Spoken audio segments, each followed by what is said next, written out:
Good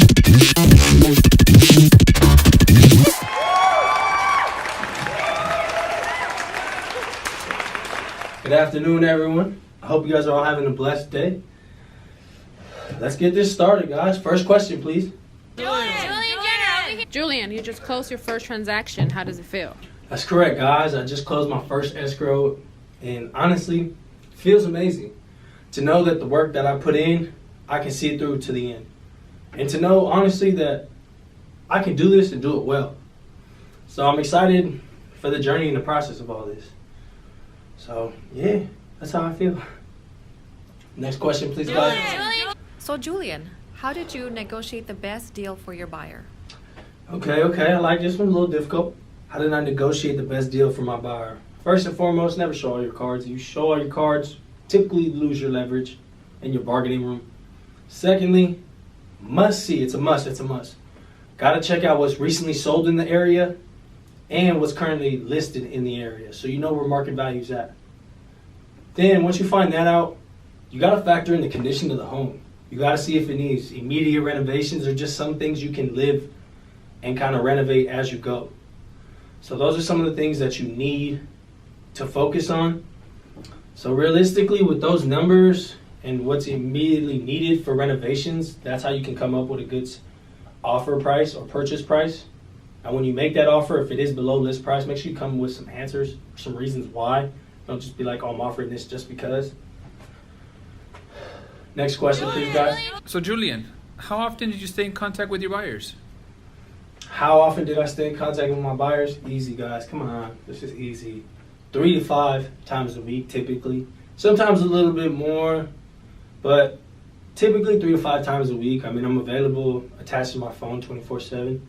But yeah, typically 3 to 5 times a week.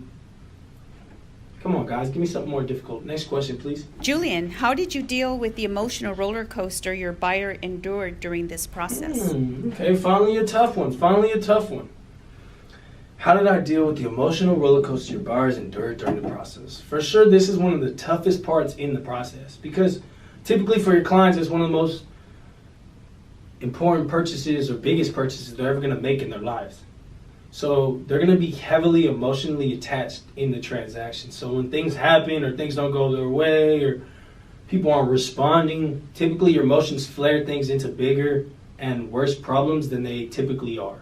Because most problems are just small hiccups and the transaction can continue on. But if your emotions are so heavily invested into it, communication is going to be key to smooth out these lumps in the road or the bumps as you're going along. Because if you can't talk about these problems, you're just going to let them blow up in your face and possibly blow up something that's going to be a great deal for you and your household over something small or minor.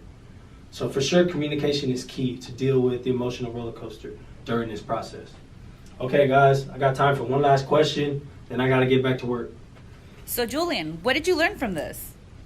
Okay, what did I learn? Well, like I just previously stated, communication is key. But really, I think there's still so much for me to learn in this industry to grow and get to the top. It's going to be a long battle and journey, but I'm ready for it and I'm excited for it. So I think really it's just coming to work every day and putting on my blue collar tie, my blue collars, and getting to work. So thank you guys. That's all I got time for today. I want to give a quick shout out to my buyers, my clients, for trusting me during this process. It's been amazing being your realtor, not just for right now, but for life. And one last quick shout out to my superstar lender. I appreciate you getting it done and helping my clients purchase the home of their dreams. All right, guys, thank you for your time. See you soon. Have a great one. Later.